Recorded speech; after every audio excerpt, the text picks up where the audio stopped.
Next is the balancer. I've had the heat gun on the piece itself for quite a while. You probably heard it in the last couple of videos. I've got anti-seize on the area. There's a keyway there and a keyway there. Now the threads are kind of damaged in there, and I don't have the tool that presses this on. So I'm going to do my best to get it on as close as I can, and I'm going to whack it. It's got quite the snug fit there. So I'll just see what I can do with it.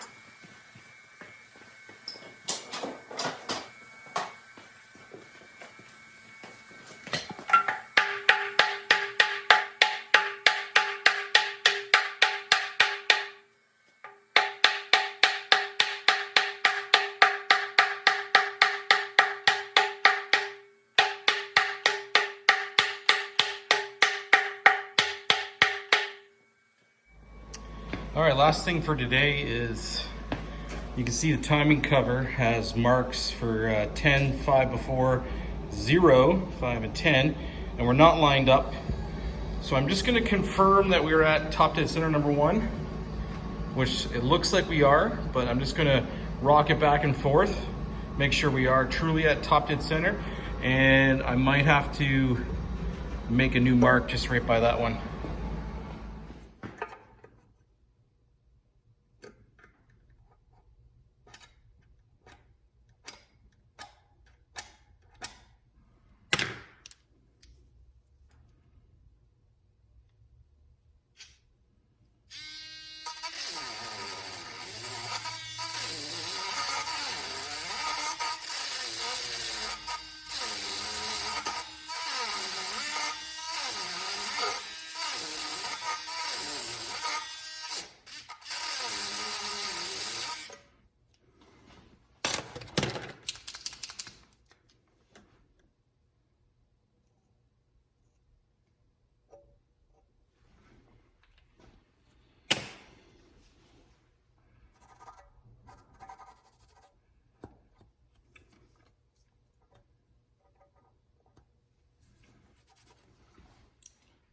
Just putting in the tappets now.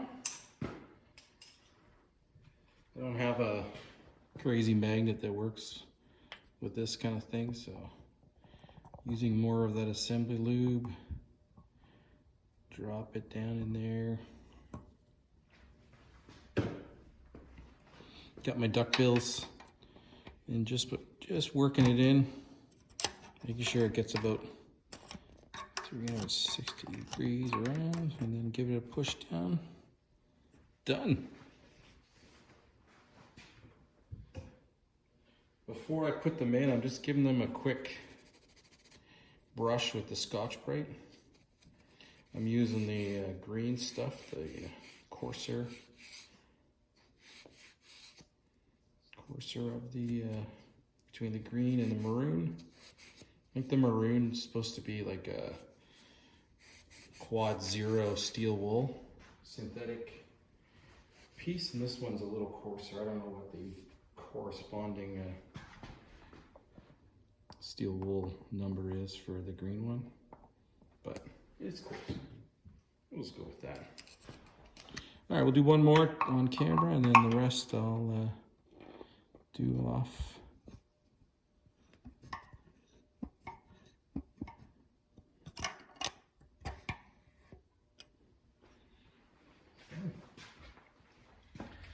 Hey everybody, I don't remember where I left off last, but I made a couple mistakes on the engine that I had to pause and figure some things out, and the weather's been getting nicer, so my wife's been saying, hey, where's that bike?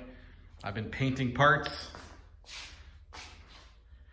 trying to get it ready for her, so there's been a little bit of a pause on the engine and the Plymouth. She wanted matte black. They look pretty good. The original color was kind of, I don't know what you call that, really light sky blue. I don't know. They always get me on how I guess what colors they are. All right, mistake I made. So, I don't think I videotaped this, but I put the oil pan on and I made a couple of errors. First thing that's been gnawing at me is I think in the last video I said I torqued these to about 70 foot-pounds, and I looked in the manual once again. I noticed that it says main bearing cap bolts to 85, so I'd fixed that. That was gnawing at me for a little while. The other thing was the rear seal and the cover. So remember these little L-shaped guys that fit, oh yeah, they fit right into here, comme ça. Well, I put a little bit of silicone on them, put them in, but as I tightened down the oil pan, these little guys started to push out, and they were facing almost perpendicular to that face right there, all out.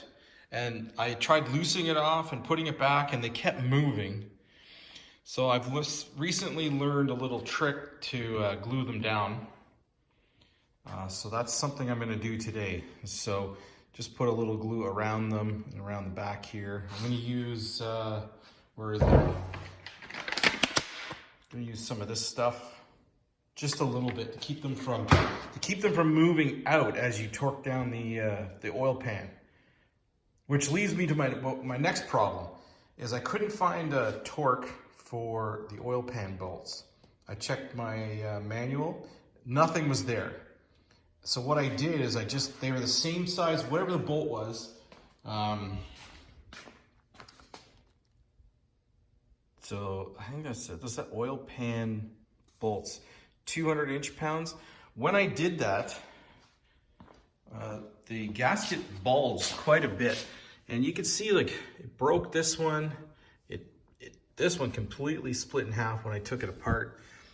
So I'm gonna have to go get some new. This is the one that came off the engine when I bought it. I had to fish those out of the garbage can just in case I wanted to reuse them, but I think I'm gonna see if I can get a new one rather than reuse, you know, this one and one of the older ones.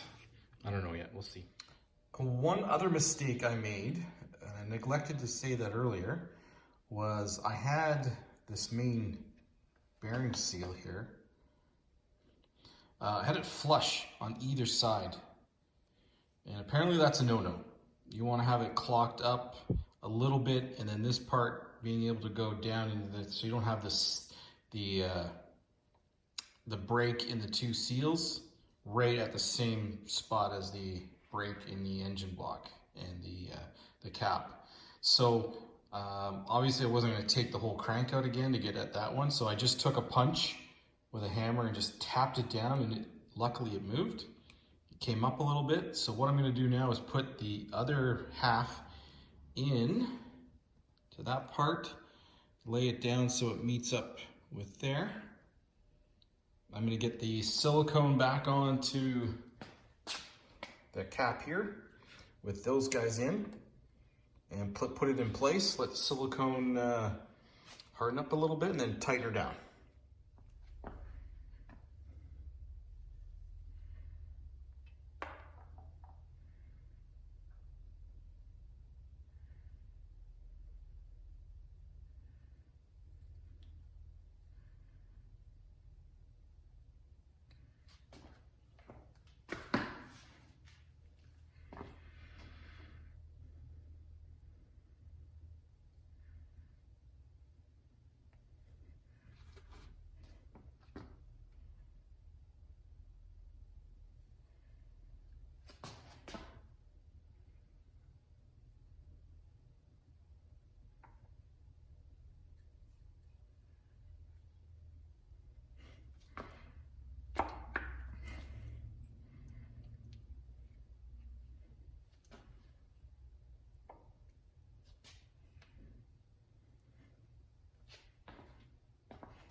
Okay, silicone set up for a little bit.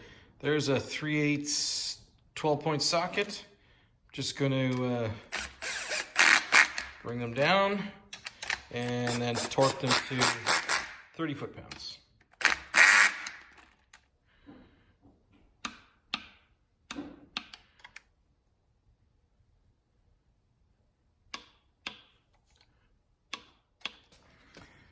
Just throwing on the glue now. It's not going to look pretty, but it's going to keep that little tab from pushing out when you put the oil pan on. And again, I'm just using this stuff. It's good for metal. It takes about 24 hours to cure, so I'll have to leave it for the day. All right, it's the next day. The glue's hardened. You can still see the gasket, the rubber grommet gasket is still pliable, but the glue should hold it in place. I think in an earlier video I stated I'm going to put the cork underneath. That is not the right way to do it. So I'll be placing it on top and adding some silicone in here. And I've done my best to pull those little guys right through using a pair of needle nose, and they're pretty good. I'm going to do that one more time here because I just lifted it back up. Picked up the new gasket today, so I just ordered a oil pan gasket for 67 Plymouth Valiant. I'm sure they made these for a long time, but it came with all the rubber pieces as well. So I'm not going to use those, but I'm going to put the cork ones on now, and I'll show you where you need to get the gasket sealer. Place the two cork gaskets down, and see I've done my best to line up all the holes. And what I'm going to do now is, you can see that little nub that sticks up from the rubber gasket. I believe that's there just to keep that from moving forward anymore. So I am going to place a good amount of the black gasket maker underneath there. Same thing on this side. Once all the holes are lined up, a good portion underneath here to keep that sealed up. On the other side, you can see that it doesn't quite make it to the little rubber guy there, so that's going to get a good heaping of the stuff as well. I keep calling stuff, but what is it? It's this stuff.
Now all the bolts are in, I'm just gonna snug them down.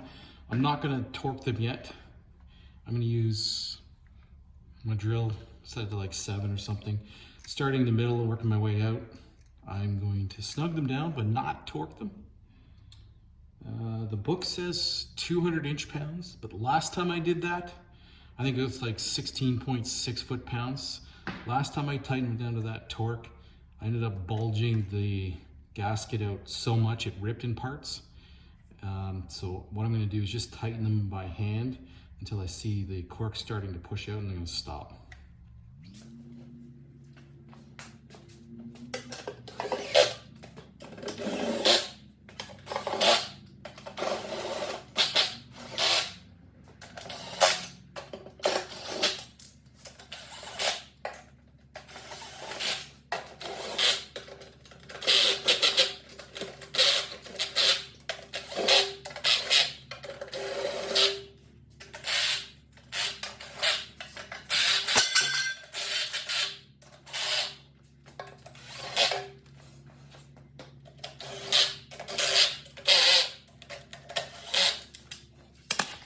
Once that gasket sealer gets a little tacky, I'm gonna torque them, and that's all done.